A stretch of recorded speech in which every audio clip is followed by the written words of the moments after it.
Weekly recap. Ripple makes waves and stablecoins SurgePlus. Robinhood CEO Vlad Tenev calls for tokenized equity. Bitwise files for a dogecoin EFT. And SBF's parents seek a presidential pardon. By Benjamin Schiller, edited by Nelson WangUpdated January 31, 2025. 6:32 p.m. UTC published January 31, 2025. 6:28 p.m. UTC. It was another busy week at CoinDesk as the new Trump administration continued to roll out a pro-crypto agenda, and the industry laid the groundwork for growth in the new cycle. Ripple was at the center of the news. Ondo Finance announced it would offer tokenized treasuries on Ripple's XRP ledger.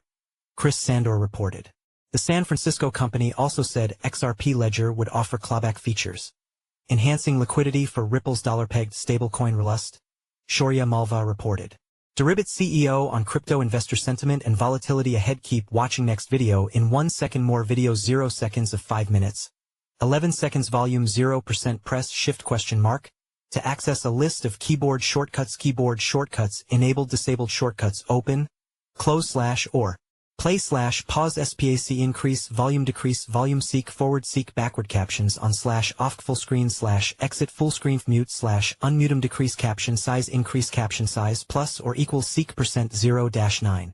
Press shift ? To access a list of keyboard shortcuts enabled disabled shortcuts open, close / or play / PauseSPACEIncrease volume decrease volume seek forward seek backward captions on / OffcFullscreen / exit FullscreenfMute / UnmutemDecrease caption size increase caption size plus or equals seek %0-9.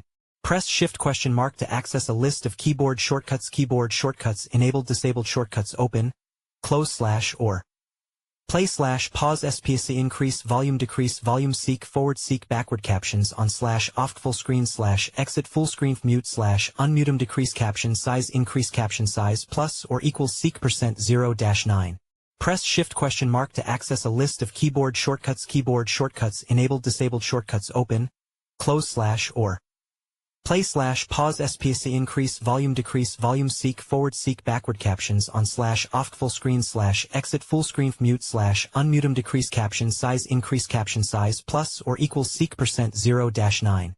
Next up, AI exposure on chain. Breaking down Helix's AI Index 11:12 subtitle settings off English font color white font opacity 100% font size 100% font family Arial character edge none edge color black background opacity 50%, window color black window opacity 0%, reset white black red green blue yellow magenta sign 100% 75%, 50% 25% 200% 175% 150% 125% 100% 75% 50%, Arial Courier Georgia Impact Lucida, Consulta Hometimes New Roman Trebuchet MS Verdananon Raised Depressed Uniform Drop.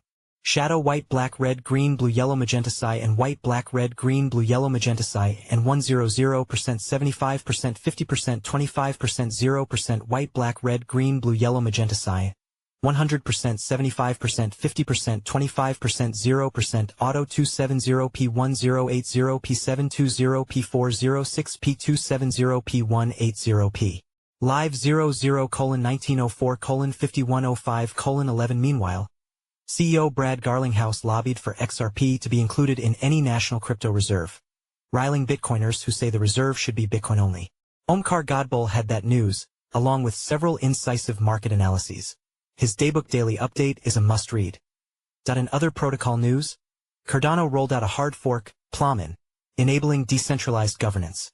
And Avalanche said its December upgrade resulted in a 75% drop in transaction costs for users. A big win for that project. Meanwhile, Movement Labs unveiled a developer mainnet ahead of a much-anticipated L1 launch in February.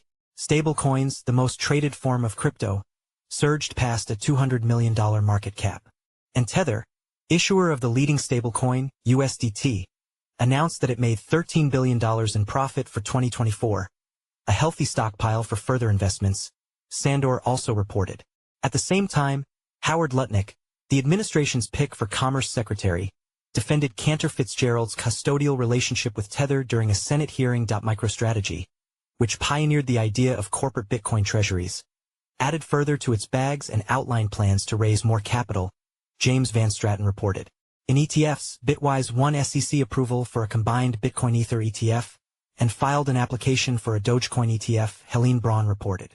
Grayscale opened a new closed-end fund trust offering exposure to Dogecoin, saying the memecoin, which was started as a joke in 2013, had become a tool for global financial inclusion. There was also plenty of regulatory and policy news. Solana's memecoin powerhouse, Pump.Fun, was hit with a class action lawsuit alleging securities violations. Cheyenne Lagan reported that story, as well as news that French authorities are expanding a money laundering and tax probe against Binance. Robinhood CEO Vlad Tenev joined BlackRock's Larry Fink in calling for tokenized equity. And Jesse Hamilton, deputy managing editor for Regulatory, reported on the continuing success of Fairshake, an industry super PAC. Meanwhile, Friday saw the parents of disgraced FTX founder Sam Bankman-Fried explore seeking a presidential pardon for their son. They are taking inspiration from the recent pardon Trump handed to Silk Road founder Ross Ulbricht. But, as Shoria Malva noted, the cases are very different and Joseph Bankman and Barbara Fried likely face an uphill task. It's been an interesting few days in crypto and we'll have plenty more for CoinDesk readers next week. As they say, stay tuned.